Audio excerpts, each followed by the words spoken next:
Para entender el México de hoy es fundamental echar un vistazo hacia atrás. Así que vamos a hacer justo eso, un viaje en el tiempo para descubrir cómo, de las cenizas de una revolución superviolenta, nació la potencia económica que conocemos hoy. Y sobre todo, por qué ese pasado todavía nos dice tanto del presente. Y esta es la pregunta del millón, ¿no? ¿Cómo es que eventos de hace 100 años sigan definiendo el presente? Porque, a ver, la historia no es algo que se queda en los libros, para nada. Sus ecos, sus consecuencias, resuenan hoy, en la cultura de una empresa, en las calles, en las grandes decisiones económicas que marcan el rumbo del país. Muy bien, vamos a meternos de lleno. Para comprender de verdad los retos y las oportunidades gigantescas que tiene México en la actualidad, tenemos que regresar a esos momentos clave que lo forjaron. Es un recorrido que de verdad lo explica casi todo. Y esto es súper importante. No estamos hablando de historia como para un examen de museo. Las decisiones que se tomaron hace décadas son básicamente el ADN de la economía mexicana actual. Explican por qué algunas industrias son tan fuertes y también por qué ciertos desafíos sociales y económicos siguen ahí. Bueno, nuestra primera parada es quizá el momento más definitorio de todos. El cataclismo que fue la Revolución Mexicana, y después de eso, el esfuerzo monumental que se necesitó para construir un país nuevo, literalmente desde cero. Miren, aquí tenemos nuestro mapa de ruta. Son 4 grandes eras que nos van a llevar desde un país en plena guerra civil hasta su integración total en la economía global. Este es el camino que vamos a seguir para entender un siglo de cambios, vertiginosos. Es que la revolución fue mucho, pero mucho más que una simple guerra. Fue una fractura total con el pasado que, básicamente, volteó al país de cabeza. Su impacto fue tan profundo que hoy sigue siendo una piedra angular de la identidad mexicana, un evento que estuvo a la par de las grandes transformaciones mundiales de esa época. Y claro, después de la destrucción viene la creación. Una vez que las armas se callaron, el desafío era gigantesco. La pregunta era, ¿cómo se une una sociedad que estaba rota? ¿Cómo se le da forma a un país nuevo que pueda cumplir con las promesas que se hicieron durante la lucha? La tarea fue titánica y se basó en 3 pilares. Primero, la economía. Había que echarla a andar otra vez. Segundo, el Estado. Se necesitaban instituciones fuertes, centralizadas. Y tercero, la ideología. Había que crear una nueva identidad nacional. Vamos a empezar por la economía, que fue la base de todo lo demás. Miren, lo interesante aquí es cómo se pensó la economía en ese momento. Se dividió en 3 grandes motores.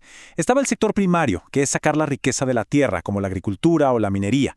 Luego el secundario, que es transformar todo eso en las fábricas.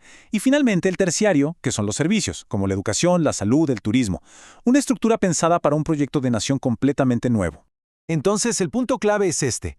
El resultado de esas 2 décadas de reconstrucción fue la creación de un Estado muy poderoso, muy centralizado, que dirigía la economía con un objetivo súper claro: crecer desde adentro y para adentro.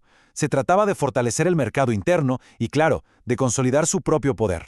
Y una vez que este modelo se consolidó, prepárense porque aquí es donde el péndulo económico de México empieza un vaivén dramático, moviéndose entre 2 filosofías económicas que son totalmente opuestas.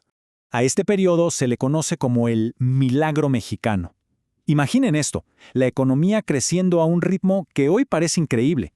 El Estado impulsó la creación de todo tipo de industrias nacionales, y en el contexto de la Guerra Fría, México se volvió un proveedor clave para el mundo.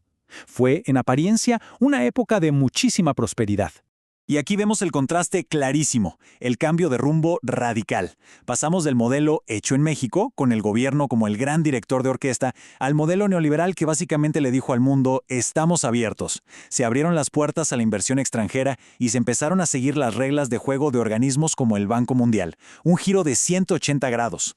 Pero ojo, este giro no fue nada suave. La apertura trajo crisis económicas, deudas, privatizaciones masivas. Fueron sacudidas muy fuertes para mucha gente. Pero, al mismo tiempo, forzó al país a modernizarse, aceleró la llegada de nueva tecnología y conectó a México con el comercio mundial de una forma que nunca antes se había visto.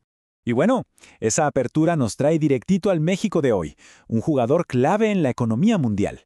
Pero para entender este nuevo tablero de juego, que es súper complejo, ya no es suficiente con mirar la historia. Ahora necesitamos otras herramientas de análisis. Es que, en el escenario global, la geografía a veces es destino. Y esta frase lo resume perfecto. Estar al lado de Estados Unidos le da a México un rol protagónico, con unas ventajas enormes, pero también con unos desafíos monumentales. Es una relación que, para bien o para mal, define gran parte de su realidad económica y social. A ver, ya vimos revoluciones, milagros económicos, crisis profundas. Con toda esa complejidad, la pregunta es inevitable, ¿no? ¿Cómo medimos si las cosas van bien o mal? ¿Cómo sabemos si de verdad se está progresando? Pues la respuesta está en los indicadores. Pensemos que son como el tablero de un coche. No te dicen cómo manejar, pero sí te dan datos clave. La velocidad, cuánta gasolina queda, la temperatura del motor. Datos que necesitas para tomar mejores decisiones. Bueno, pues los indicadores hacen eso. Le toman el pulso a la realidad de un país. Y su uso es, bueno, amplísimo. Con ellos se puede medir de todo, desde cosas muy concretas como la pobreza o el desempleo, hasta la calidad de la educación de un país, o incluso algo tan abstracto como el nivel de conciencia ecológica de una sociedad. Nos dan una especie de fotografía muy clara de la situación. Pero claro, no se trata solo de medir por medir. El verdadero poder de los indicadores es que permiten a un país como México compararse con otros, ver dónde están sus retos más grandes y, lo más importante de todo, diseñar estrategias inteligentes para construir un futuro mejor. Y así cerramos nuestro recorrido. Después de este viaje que nos llevó desde la revolución hasta la globalización, queda una última pregunta para la reflexión. Entendiendo este pasado tan complejo y este presente tan interconectado, ¿qué habilidades, qué competencias profesionales y académicas son las que se necesitan para navegar y sobre todo para triunfar en el futuro que ya estamos construyendo?